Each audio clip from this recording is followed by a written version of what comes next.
ओम शांति। आज सबसे पहले 5वें दिन की आप सभी को हार्दिक मंगल कामना और हार्दिक बधाइयाँ। आज माँ का 5वां रूप है। 5वें दिन की हम सभी माँ की आराधना कर रहे हैं, माँ की उपासना भी कर रहे हैं और माँ की पूजा भी कर रहे हैं। लेकिन आज जिस माता की हम पूजा अर्चना कर रहे हैं उस माता का नाम है स्कंद माता। अर्थात आज माँ को संपूर्ण वात्सल्य मूर्ति के रूप में दिखाया है, क्योंकि कहते हैं माँ दुर्गा का वात्सल्य रूप और देवी पार्वती का करुणामय का जो रूप है, जैसे देवी पार्वती को या स्कंद माता को ये यादगार है। उसके गोद में जो बालक दिखाया है वो है स्कंद अर्थात कार्तिकेय।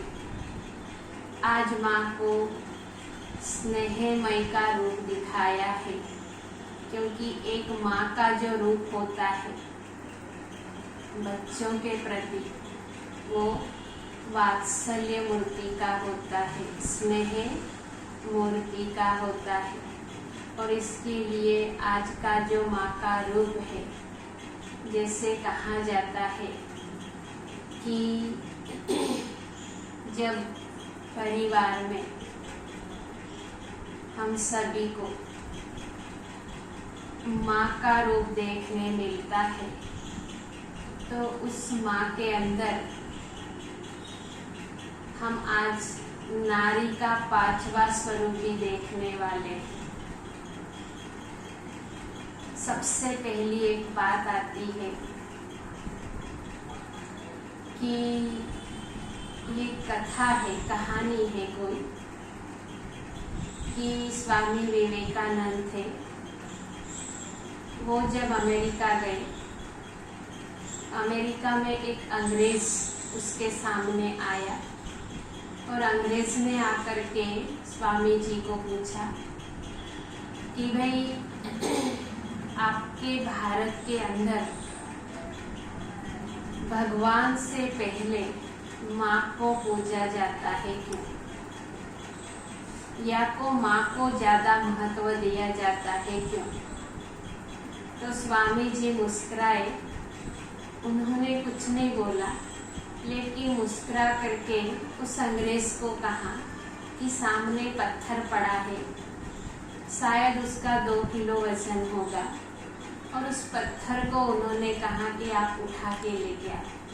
अंग्रेज गया, पत्थर को उठा के लाया और अंग्रेज को ये बताया स्वामी विवेकानंद जी ने कि आप ऐसा करो, इस पत्थर को अभी अपने कमर में एक कपड़ा लो और उस कपड़े के साथ उस पत्थर को बांध लो और 2 घंटे में वापस हमारे पास आना, और इसी के साथ आपको हर कार्य करना है।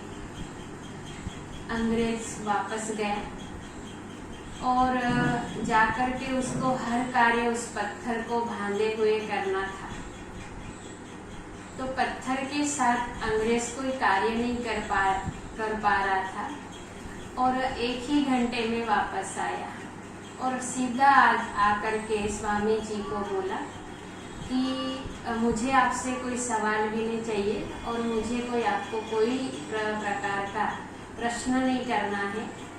जो बात होगी सो होगी, क्यों मतलब ऐसे माँ को पूजा जाता वगैरह, लेकिन मुझे ये कोई बात पूछनी नहीं है, क्योंकि इस पत्थर के साथ में कोई कार्य व्यवहार नहीं कर पा रहा। तो स्वामी जी फिर मुस्कुराए और उन्होंने कहा कि यही तो बात है कि एक माँ अपने कोख के अंदर, अपने गोदी में जो 9 महीने 9 मास बच्चे को साथ में लिए घूमती है, उसको बच्चे का कोई वजन या कोई भी बोझ नहीं लगता है। हर कार्य निडरता पूर्वक निभाती, हर परिस्थिति में उस कोख में बच्चे को लेकर के वो अपना निष्ठा पूर्वक कार्य निभाती है। और शायद इसीलिए क्या है कि भगवान से पहले भारत में माँ की पूजा सबसे पहले होती है। इस कहानी से हमको ये सीख मिलती है कि कितना भी हम लोग बड़े क्यों ना हो जाए, कितना भी धनवान क्यों ना बन जाए, कितनी भी टैलेंट हमारे अंदर क्यों ना आ जाए, लेकिन हमको एक ही बात याद रखना है कि कितनी भी कड़ी से कड़ी धूप छाव परिस्थितियाँ होगी, पर माँ ने नारी का ये जो 5वां स्वरूप है, इससे हमको सीखना मिलता है कि उन्होंने अपने कोख में या अपनी गोद में जब वो बच्चे को समाया है, तो उस समय उसको कोई भी प्रकार का बोझा या वजन नहीं लगा और वो अपने कार्य में निष्ठापूर्वक चलती रही। आज हम भारत की परिस्थिति देखते हैं, ये बात भी हमको देखना मिलती है कि आज हम अनाथालय देख रहे हैं या धर्मशालाएं देख रहे हैं। हर मंदिरों में जाकर के हम जहाँ देखते हैं तो अनाथालयों में क्या है, अनाथ या फिर जो भी माता पिता मिलते हैं, क्यों मिलते हैं? क्योंकि शायद कोई कमी रह गई। क्या कमी रह गई कि माँ का जो स्वभाव है वो स्नेहमयी है, स्नेह की मूर्ति है। माँ का कर्तव्य, माँ की वैल्यू जो है वो बच्चे ने करनी ही करनी है, लेकिन माँ की जो कर्तव्य है वो भी ये है।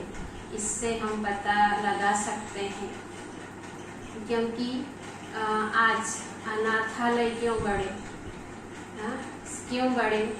इसलिए बढ़े क्योंकि शायद संस्कारों की कमी रही हो। हम 3 बातें लेते हैं कि जैसे कहते हैं कि अगर बच्चों को समय ना दो तो बच्चों को समय देना जरूरी है। दूसरी बात, बच्चों को संस्कार देना जरूरी है। और तीसरी बात, बच्चों को स्नेह देना जरूरी है।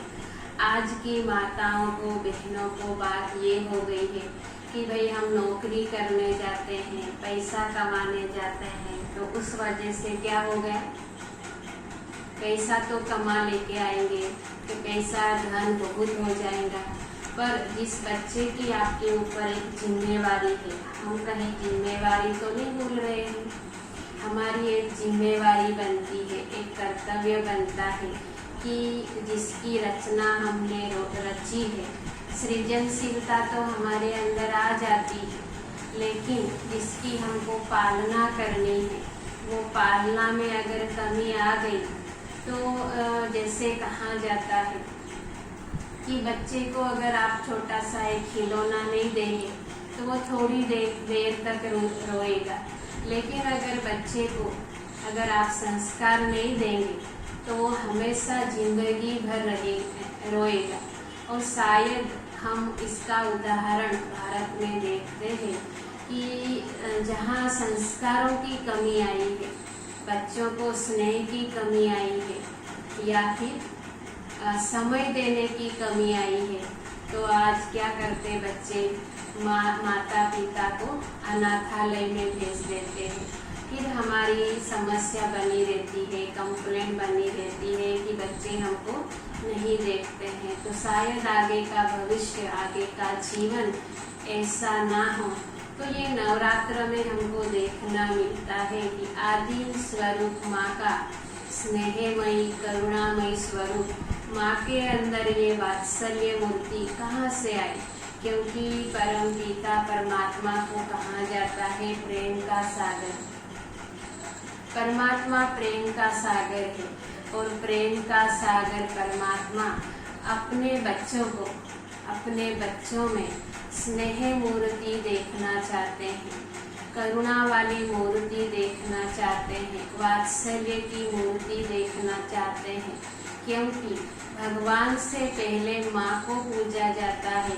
ईश्वर भी हमको यही कहते हैं कि भगवान को जैसे शिव शक्ति कहते हैं, तो शिव शक्ति, शिव को पूजने से पहले शक्तियों का यादगार है। क्यों यादगार है? इसीलिए क्योंकि एक पुराना गीत है, जैसे कहते हैं कि जिसकी रचना इतनी सुंदर वो कितना सुंदर होगा।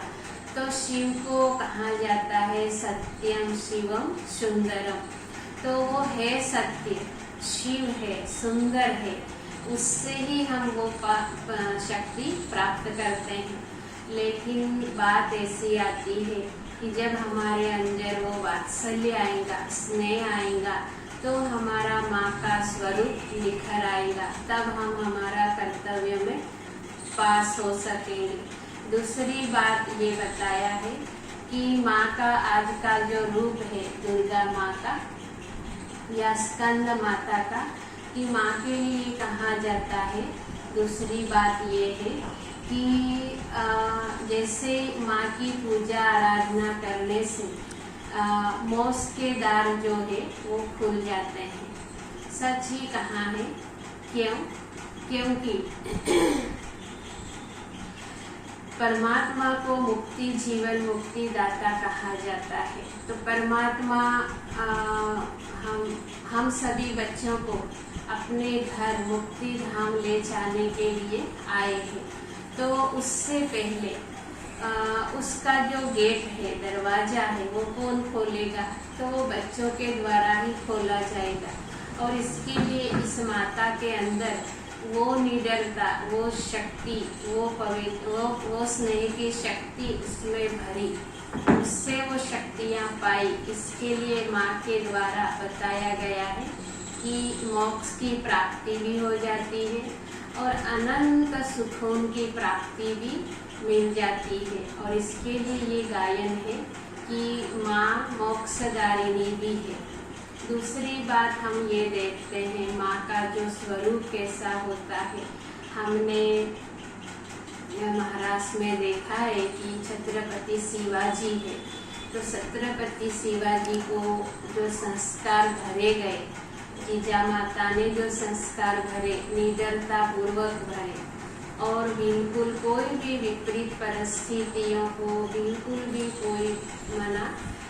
कोई भी बात आई हो, लेकिन आज जीजा माता ने जो संस्कार दिया उसका जीता जागता उदाहरण हमको सामने मिलता है। और एक दूसरी बात ये भी आती है कि रानी झांसी की रानी को दिखाते हैं कि वो भी निडरता पूर्वक बच्चे को पीठ पे लगाए और फिर क्या है, निडरता फिर पूर्वक अपना राज्य को हासिल किया। तो ऐसे मतलब क्या है, नारी के अंदर जो गुण दिखाई देते हैं या जो हमको शक्ति दिखाई देती है, तो जैसे नवरात्र में हम माँ से ये शक्तियाँ प्राप्त करते हैं, तो क्योंकि जैसे माँ समान हम सभी को भी बनना है। तो इसके लिए आज हम यहीं पर ये 2 शब्दों को विराम देते हैं। आगे के एपिसोड में आगे अगली देवी का हम महिमा सुनेंगे। अच्छा, ओम शांति।